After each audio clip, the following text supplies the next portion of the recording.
Olá! Bem-vindos ao Castor Ciência! Eu sou o Castor Paul e o assunto de hoje vai assoprar conhecimento nas suas cabeças. Eu vou explicar a diferença entre tufões, ciclones, furacões e tornados. Vamos começar pelo que tem o nome mais famoso. Furacão é um ciclone tropical, ou seja, um fenômeno meteorológico caracterizado pela formação de sistema de baixa pressão e grandes tempestades com ventos de no mínimo 118 km por hora. Como exemplo, pode-se citar o Sandy, que atingiu os Estados Unidos em 2012 e provocou 20 bilhões em prejuízos. O furacão é quase igual ao tufão. Na verdade, o termo tufão se refere ao mesmo fenômeno, só que em outra localização geográfica.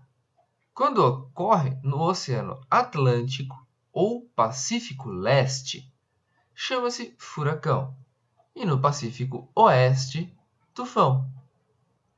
E os dois fenômenos são classificados como ciclones, ambos com baixa pressão e ventos girando em torno de seus centros. Mas os ciclones não se restringem ao furacão e ao tufão apenas. Existem também os ciclones extratropicais, como aqueles que atingem o litoral sul do Brasil e que trazem com eles as frentes frias que nos atingem com frequência. Esses ciclones extratropicais são completamente diferentes dos ciclones tropicais. Mais intenso, o tornado também é uma coluna de ar giratória, que se desloca em uma determinada velocidade em volta de um centro de baixa tensão.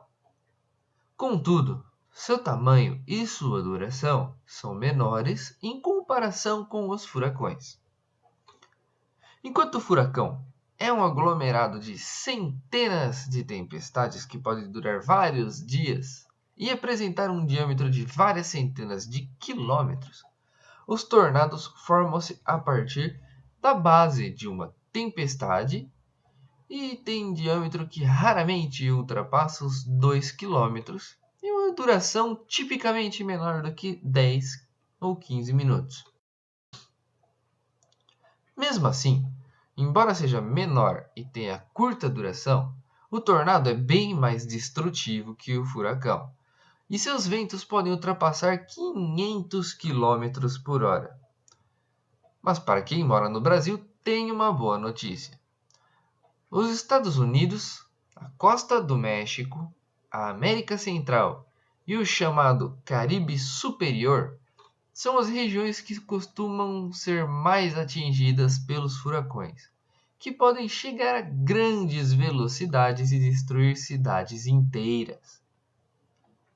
Esses locais são propensos a esse fenômeno, pois conseguem os dois fatores essenciais: a temperatura do oceano nos primeiros 50 metros de profundidade deve ser acima de 26 graus Celsius, e os ventos sobre esse oceano aquecido precisam ser fracos.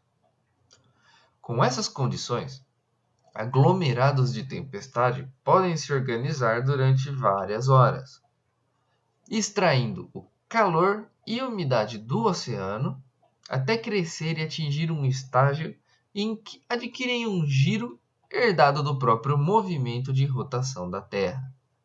No hemisfério sul, os furacões giram no sentido horário, enquanto que no hemisfério norte, a tempestade gira no sentido oposto.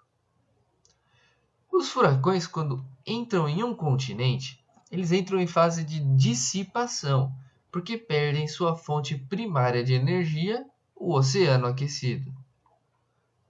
Levando em consideração a velocidade dos ventos, Os furacões são classificados em 5 categorias, conforme a escala Saffir-Simpson, desenvolvida em 1970 pelo engenheiro Herbert Saffir e pelo Dr. Robert Simpson.